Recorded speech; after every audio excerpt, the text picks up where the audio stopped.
just going to go through some of the principles that I've picked up over time. For most of my life, I was insomniac of various kinds or another. From early years, just wasn't really safe in a lot of the places where I was sleeping. A lot of noise, a lot of stuff going on. You had to keep one eye open, and that kind of stayed with me through into adult life. So very light sleeper, very easily disturbed and woken up in the night. Find it very difficult to get to sleep. Anxious, whirling brain, ruminative thoughts.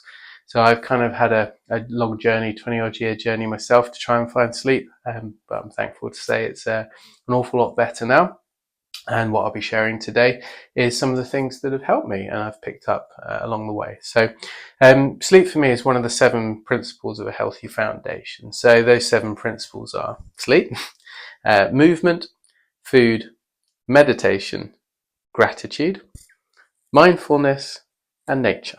So that's the 7. But sleep being number 1, it's hard to do anything else if you're not getting good sleep. So as we probably all know, sleep's about routine and consistency. So the body clock is very finely tuned. It's the reason why things like jet lag are such a problem.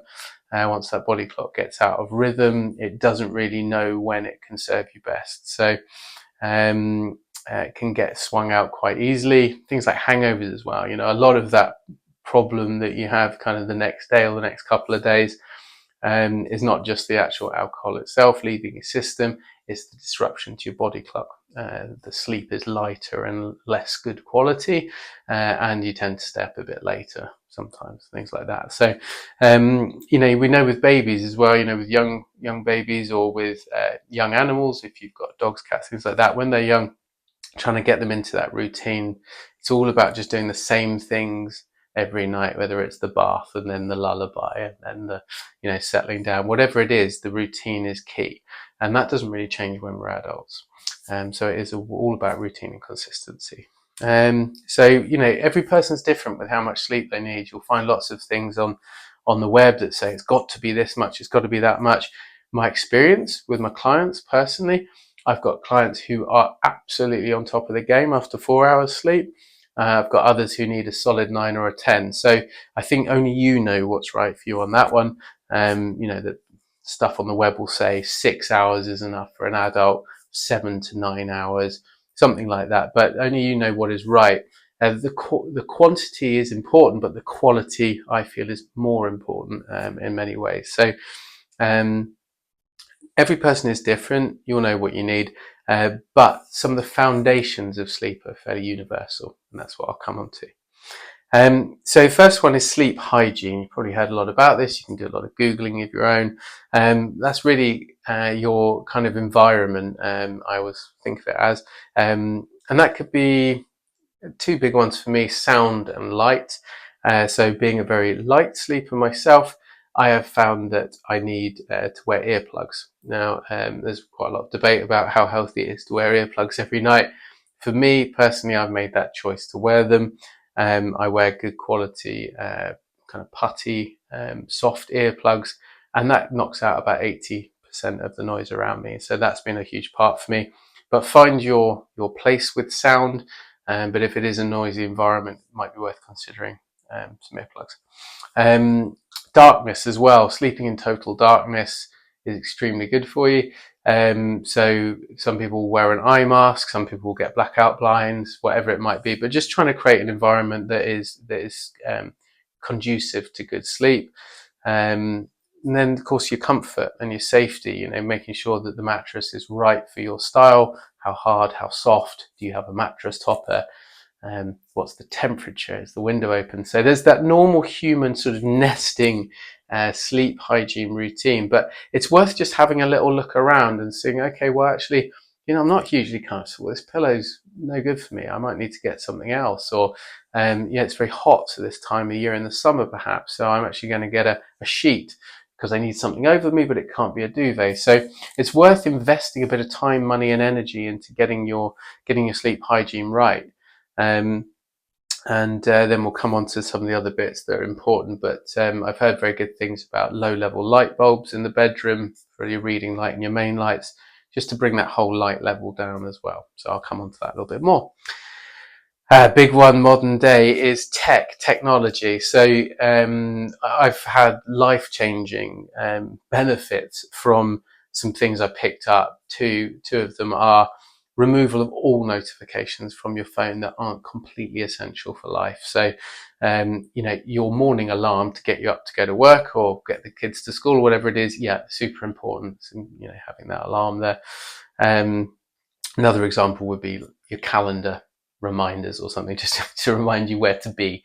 But the rest of the stuff, the whirs and the whizzes and the watches and the pings and the dings, they are just attention thieves. They are stealing sleep. They are stealing your attention. So my invitation would be just to get rid completely of any notifications that aren't absolutely sort of core. And then there's most phones now, Android and Apple, they'll have a setting, nighttime mode, something similar. And personally, I have my nighttime mode set from 7 p.m. till 7 a.m. in the morning. And that just brings the whole screen brightness down, so that if you do need to use your phone, you're not getting loads and loads of very bright light. So that's a couple of things to check out on your phone side of things or your tech side of things. And yeah, headphones. There's these kind of sleep headphones and things that have risen to prominence, mainly being pushed by the kind of the meditation apps or the sleep apps like Mind and Calm and other ones like that. So they do have a place. I'm not saying they don't, and only you will know if they're right for you. So I'm not going to sort of pass any form of judgment on them. All I've done personally is made a decision to not have any tech going on around my head. Don't want any Bluetooth sort of humming away in my ear when I'm trying to get some sleep. So you'll find your way with that, but I've chosen not to myself. So then that's the kind of tech side. So you've got sleep hygiene, technology, then preparation. So the guidance very much is no food or drink 2 hours before bedtime. It sounds a bit odd. A lot of people will have a drink right before bed, but filling stuff into your body that's got to be digested, then your bladder's getting full whilst you're trying to sleep. It doesn't really sort of help too much. So I mean, personally, the last drink I have is at least a couple of hours before bed. I'll have a chamomile tea, and that'll be the last thing I have that day. But my food finishes at maybe 6:30, 7 o'clock, and then I'll head to bed at sort of 9:30, something like that. So leaving a couple of hours. So yeah, alcohol and caffeine is, if you're consuming alcohol and caffeine anywhere near bedtime, you're just asking for trouble. Unfortunately, they just don't sit well with the system. Lots of people say, oh God, I can have a cup of coffee right before bed. It doesn't bother me. They might still be able to get to sleep, but the quality of the sleep that's happening whilst they're actually under is going to not be as good as it could be. So it's just worth considering that. And then, yeah, content, what you're putting into your mind, your eyes before bed is super important. So, yeah, trying to watch what you're intaking, if you like. So video games, absolute no. Whether it's on the phone or on computer or on the TV, like a console or something, they're just so stimulating. That I remember I used to be a really big gamer in my teens, and I would go to sleep. I would play right up to bedtime, and I would go to sleep, and I would dream that I was still in the game. Yeah, it can be quite disorientating. Your brain's not really getting into that nice sort of limbic state and relaxing. So yeah, I'd avoid the gaming completely for at least a couple of hours before bed. And then, if you are watching TV, if you're watching horror films, thrillers, action stuff, probably asking for trouble a little bit as well. So just be mindful of what's there, something relaxing, maybe something a little bit funny, something joyful. Yeah, that's going to help. The optimal, of course, is to not have a screen for at least an hour or so before bed in your routine. So that would be things like journaling, incredible, get your thoughts down from the day. Anything you want to do tomorrow, if you journal them before bedtime, you get them out of your head before you sleep. So hopefully you won't get any of those, like wake up and then like, oh my God, I've got to do X, Y, and Z. So you get them down on paper, things to do tomorrow as part of your journaling. Great. So you could do things that have happened today, things that went well, things that didn't go so well, things that I'm going to do tomorrow. So that's quite a nice way to wrap a day up, write a diary, whatever it might be. A bit of reading, if you've got using a Kindle, just on the low light setting.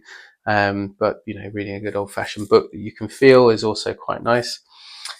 So that will really help to wind things down. Or I will be making available for all my clients a very nice polyvagal soundscape, if you like. So it's something you can just put on away from you, maybe not in your headphones, just on the speaker of your phone, or on a music player or something. Just for 15 minutes, not to ideally sleep to, but just to set the tone for sleep. Just doing some breathing and listening to the polyvagal soundscape. So that is available too. Okay, so you've done all this, like you've done all the prep, you've done all the hard work. Your sleep hygiene is great. You've got your notifications off. Your tech is where it should be. You've been in nighttime mode, and you're having good content before bed. Just talking, some breathing, some reading, some meditating. Everything is now in a really sound place for you to get a great night's sleep. Now for the routine itself, if you like, and I put this together. So, 20 odd years of sort of insomnia experience, a lot of reading, a lot of techniques from the military, and the techniques that they teach soldiers to be able to sleep in war zones when they're very pumped up on adrenaline, very noisy. Some really great techniques coming out of the military. There's some kind of Buddhist spiritual breathwork stuff in there, polyvagal theory about how to get our nervous systems and bodies into the kind of right space for this. So important thing is consistency. So doing the same thing every night, even as simple as go and brush your teeth, then go to bed. Right, lights are out, everything's settled, alarm is set. Yes, last thing I do is set the alarm. Okay, know where I'm going, and then lying in bed on my back, hands by my side, or hands just on my thighs, and just really settling in. And then as soon as that's happened, it's the signaling to the brain, okay, it's time to sleep. And that for me looks like a couple of really big deep breaths from the belly. So 6 seconds in, 6 seconds out. Flare the nostrils and signaling, right, change of gear. No longer daytime, nighttime now. So just dropping everything down, a couple of really big deep belly breaths. Once I've done that, then for me, I say prayers. I say my prayers at that point. So I'm not a religious person. I don't follow any religion or church or anything like that. But I actually came up with my own prayer, I think in my teens, when I was really struggling.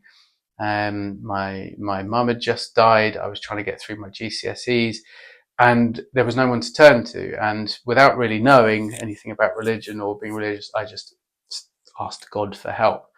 What God is to me is different to everybody, but that poem and that prayer I put together, it stayed the same since I was in my teens. And so for me, just saying it in my head is that repetition and routine that is so important. Whatever you say in your head or choose to, you might pray, might be something, might just be a mantra, something you want to think about.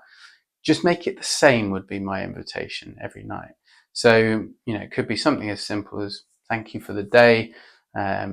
Tomorrow I look forward to having a great day, to working hard, to doing my best, to taking care of myself and the people around me. Good night. Now, it could be something as simple as that, but it's the same every night, and we just anchor it in repetition and routine. So once prayers are done, then one of the life-changing things for me has been gratitude practice. So I do gratitude different times of the day, but my nighttime last thing I do is super important. So I just will breathe. At this point, I'm just breathing 4 seconds in, 4 seconds out through the nose.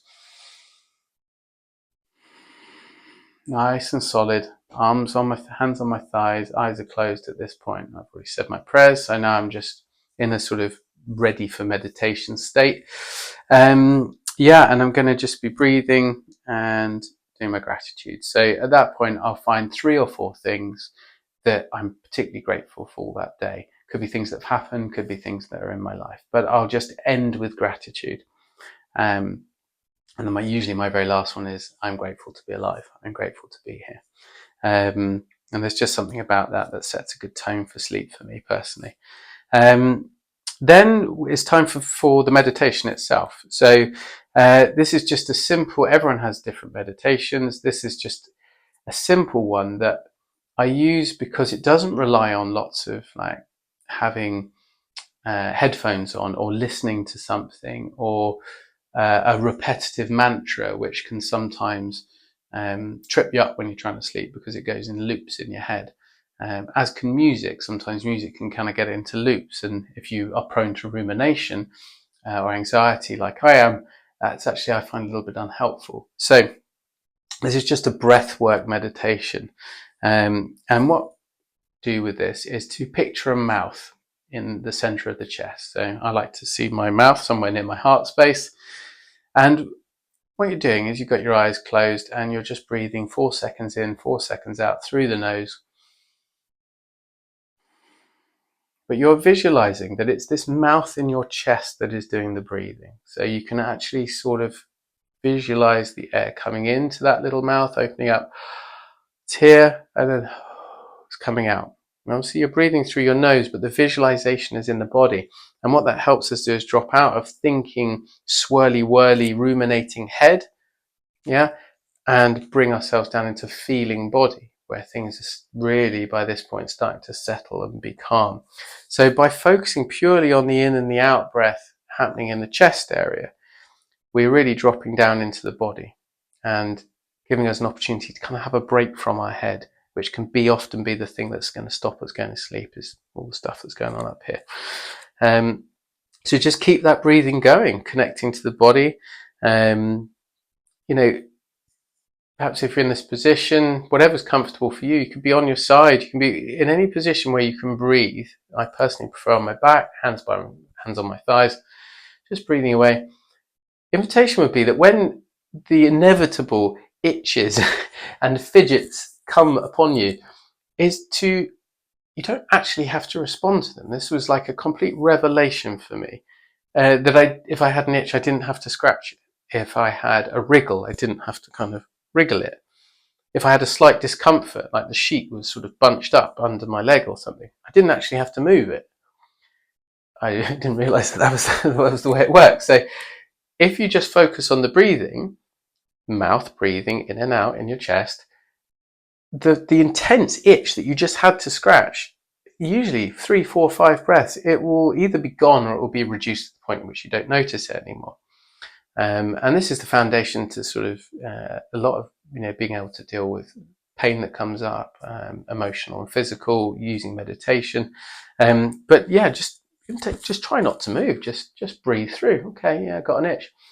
Keep breathing, keep breathing. So try that, because once your body is still, it's a lot easier to get to sleep. Whereas if we're constantly tossing, turning, fidgeting, scratching, jiggling the legs, anything like that, then it's gonna make it a little bit harder. So just try and breathe through it.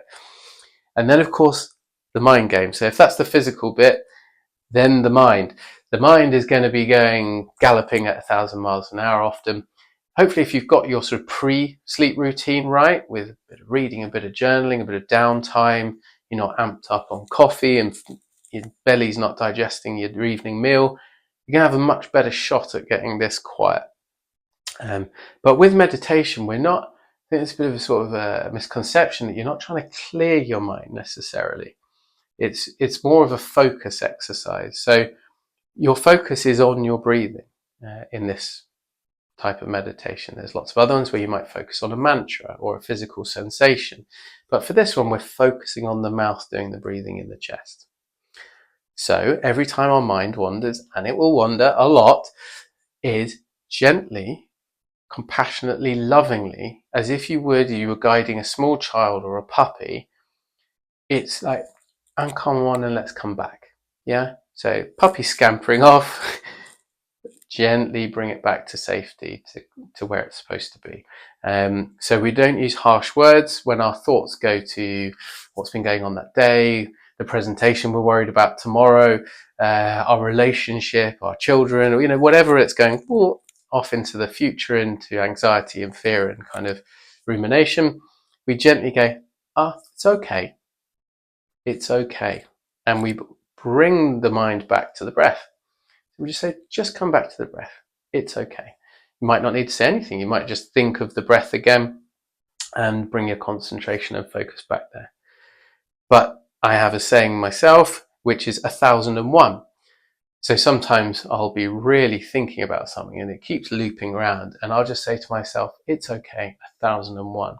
And what I'm saying there is that even if I think of that thing 1,000 times, I will bring myself back to the breath 1001 times.